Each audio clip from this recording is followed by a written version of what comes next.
Robertson just sent ETN back to Jacksonville. I love that. He sent ETN back to Jacksonville. What a call by Dan Miller, man. Love his work. All right, so Zadarius Smith. We'll flip the defense for just a sec. Zadarius Smith has generated 17 pressures since joining the Lions in Week 11, recording a 20.2 pressure rate over that span. Smith has recorded just 26 pressures over the first 9 weeks of the season with the Browns, which was a 13.2% pressure rate. So if you don't think that this defense is perfectly suited for a guy like Zadarius Smith or just about anybody else that joins this defense in the future, as long as we've got what we have now, I think that Terrell Williams has been understated, to say the least. I think he's been understated at just how important he has been for this defense. And quite honestly, I feel like what Aaron Glenn has been able to do this year, I think a lot of that has to do with Terrell Williams. And you know that you've heard me say that before, right?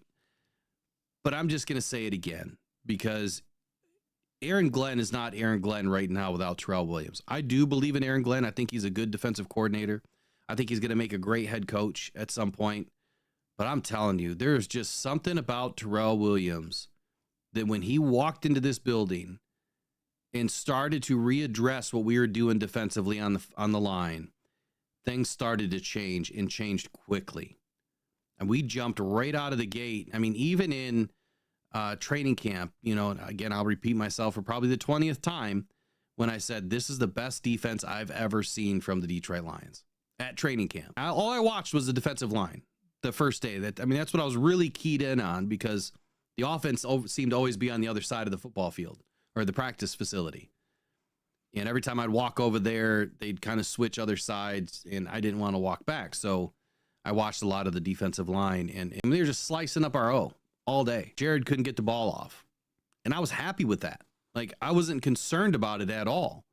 You'd rather have Jared have a rough time against his own defense, because that means we have a pretty decent defense.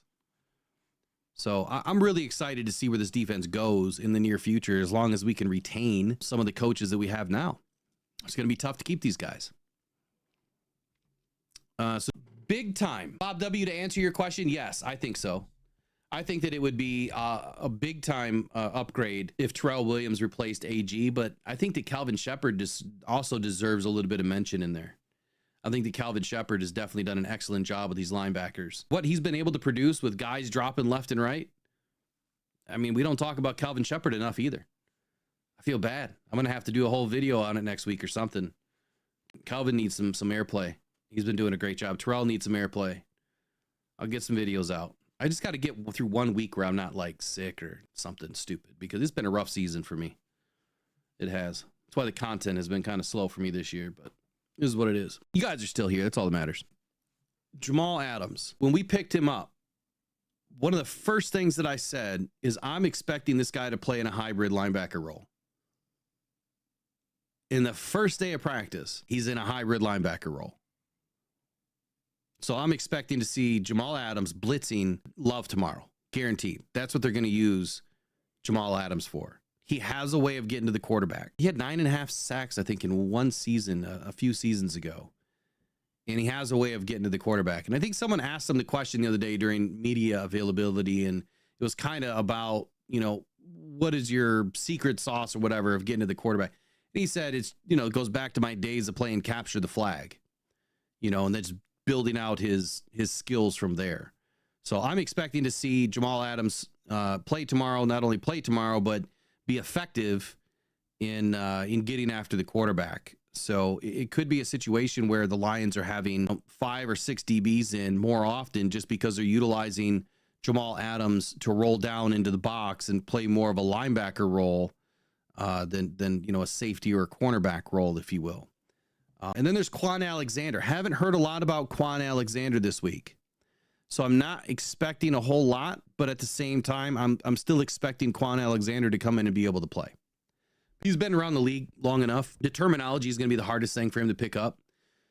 But all someone in the huddle has to do is just say, "This is what you got to do," and he'll get it. You know, he may not understand everything right off the get, but he's a pretty smart dude. He understands the defense. He's been around these guys before. Man, this list is just, every time I see this list, it just bothers the hell out of me. I'm just going to say it.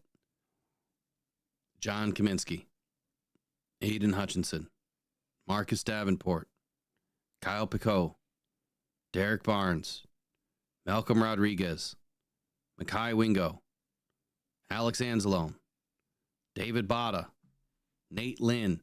You know, that's the thing that a lot of people forgot, is even though now that we've had at least 12 guys lost for the season that were on the starting 53-man roster, that does not include the 8 guys that were also waived with injury designations or injury settlements. 8 more from that defensive line. 20 guys lost to injury on the defensive line this season since training camp. It's crazy. Jalen Reeves-Maben, Nfetu Melifonwu, Ennis Rakestraw. Just craziness. How much injury the Lions have battled and how well we've played. I think that's what speaks the biggest, about your coach, right? Can you maintain when the chips are down? Can you find a way to win when your back's up against it? The answer is not just yeah, it's hell yeah. They have found ways to win.